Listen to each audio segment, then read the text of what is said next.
जय माता दी दोस्तों, आप सभी भक्तों का आपके अपने यूट्यूब चैनल संस्कार कथा प्रेरणा पर हार्दिक स्वागत है। सनातन धर्म की पवित्र परंपरा में श्रीमद् देवी भागवत पुराण की कथाओं का विशेष महत्व बताया गया है। इन दिव्य कथाओं को सुनने से मन में भक्ति बढ़ती है, बुद्धि शुद्ध होती है और जीवन में सकारात्मकता का संचार होता है।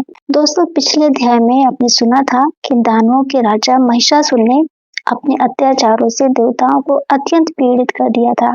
उसके भय से देवता स्वर्ग छोड़कर पर्वत की गुफाओं में भटकने लगे थे। तब सभी देवता मिलकर ब्रह्मा जी के पास पहुंचे और उनसे अपनी रक्षा करने की प्रार्थना की। तो आज की इस कथा में हम जानेंगे कि किस प्रकार ब्रह्मा जी, भगवान शंकर और सभी देवता भगवान विष्णु के पास बैकुंठ पहुंचे और वहाँ एक अद्भुत घटना घटी। सभी देवताओं के तेज से एक महान देवी का प्रकट हुआ जो आगे चलकर महिषासुर के विनाश का कारण बने। तो आइए श्रद्धा और भक्ति के साथ देवी भागवत पुराण के 12वें अध्याय की इस अद्भुत कथा का रसपान करते हैं। व्यास जी कहते हैं, हे राजन, पिछले प्रसंग में आपने सुना था कि देवराज इंद्र सहित सभी देवता महिषासुर के अत्याचारों से पीड़ित होकर ब्रह्मा जी की शरण में पहुंचे थे। देवताओं ने ब्रह्मा जी से विनती की कि वे इस संकट से मुक्ति का कोई उपाय बताएं।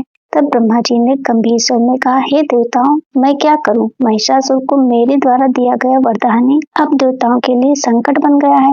मैंने उसे वर दिया है कि कोई भी पुरुष उसे मार नहीं सकेगा। उसका वध केवल किसी स्त्री के हाथों ही संभव है।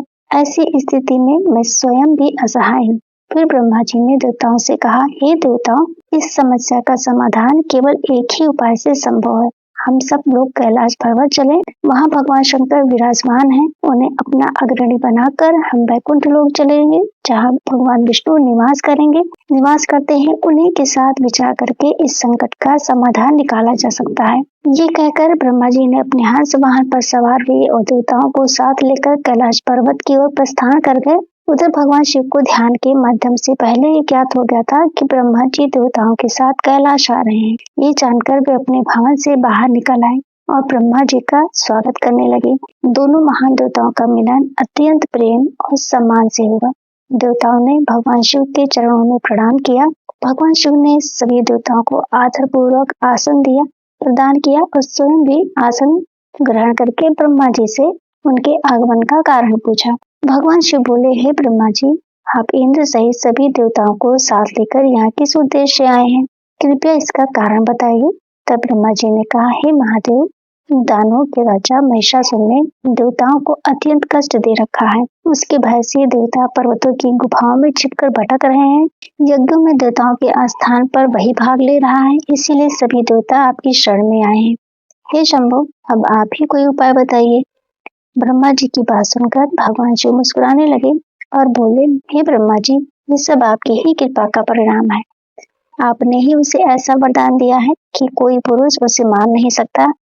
अब ऐसी कौन स्त्री होगी जो उस दुष्ट दानव को युद्ध में परास्त कर सके? फिर भगवान शिव बोले, मेरी पत्नी पार्वती, आपकी सरस्वती या इंद्र की पत्नी सची, इनमें से कोई भी युद्ध करने में समर्थ नहीं है। इसीलिए मुझे यही उचित लगता है कि हम सब भगवान विष्णु के पास चलें और उनसे इस विषय में विचार करें। वे अत्यंत बुद्धिमान हैं और किसी न किसी उपाय से अवश्य इस संकट का समाधान कर देंगे।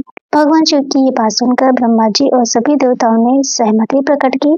तब सभी देवता अपने अपने वाहनों पर सवार होकर बैकुंठ लोक की ओर चल पड़े। यात्रा के मार्ग में अनेक शुभ शकुन दिखाई दिए। पवित्र वायु सुगंध फैलाती हुई बहने लगी, पक्षियों का मधुर कलरव सुनाई देने लगा और दिशाएं निर्मल हो गईं। इससे देवताओं को विश्वास हो गया कि उनका कार्य अवश्य सिद्ध होगा। कुछ समय बाद सभी देवता बैकुंठ लोक पहुंच गए। बैकुंठ का दिव्य सौंदर्य देखकर देवता आश्चर्यचकित रह गए। वहाँ दिव्य सरोवर, सुंदर उद्यान, चंपा, पारिजात और मालती के वृक्षों से सुशोभित उपवन थे। कोयल मधुर सुर में गा रही थी, मोर नृत्य कर रहे थे और भौरे गुंजार कर रहे थे। भगवान विष्णु के द्वार पर जय और विजय नामक द्वारपाल पहरा दे रहे थे। देवताओं ने उनसे कहा कि वे भगवान विष्णु को उनके आगमन की सूचना दें। तब विजय भगवान विष्णु के पास गए और उन्होंने विनम्रता से कहा, हे प्रभु, ब्रह्मा जी, रुद्र, इंद्र और अन्य देवता आपके दर्शन के लिए द्वार पर उपस्थित है। ये सुनते ही भगवान विष्णु तुरंत बाहर आए और देवताओं का स्वागत किया। देवताओं ने उन्हें प्रणाम किया और अपनी पीड़ा बताई। देवताओं ने कहा, हे प्रभु, महिषासुर के अत्याचारों से हम अत्यंत दुखी हैं। वह यज्ञों का भाग भी स्वयं ही ले लेता है और हमें स्वर्ग से निकाल दिया है। इसीलिए हम आपकी शरण में आए हैं। देवताओं की बात सुनकर भगवान विष्णु ने कहा कि सभी देवताओं के तेज से एक महान देवी प्रकट हो जाए तो वही उस दानव का वध कर सकती है। भगवान विष्णु की ये बात सुनते ही एक अद्भुत घटना घटी। सबसे पहले ब्रह्मा जी के शरीर से एक दिव्य तेज प्रकट हुआ। उसके बाद भगवान शिव और भगवान विष्णु के शरीर से भी दिव्य तेज निकला। फिर इंद्र, वरुण, कुबेर, अग्नि और अन्य सभी देवताओं के शरीर से तेज प्रकट हुआ। इन सभी तेजों का एक विशाल पुंज बन गया और तेज इतना प्रचंड था मानो कोई दूसरा सूर्य प्रकट हो गया हो। कुछ ही क्षणों बाद वही तेज पुंज एक दिव्य स्त्री के रूप में परिवर्तित हो गया। वह देवी अत्यंत सुंदर और तेजस्वी थी। उनकी 18 भुजाएं थी और उनके रूप में तीनों गुण सत्व, रज और तम विद्यमान थे। सभी देवता सब देवी को देखकर आश्चर्यचकित रह गए। वही भगवती महालक्ष्मी थी जो आगे चलकर महिषासुर के विनाश का कारण बनने वाली थी। राजा जन्मेजय ने व्यास जी से कहा, हे महाभाग, आप सर्वज्ञ हैं, कृपया ये भी बताइए कि किस देवता के तेज से देवी का कौन सा अंग प्रकट हुआ और देवताओं ने उन्हें कौन कौन से आयुध प्रदान किए।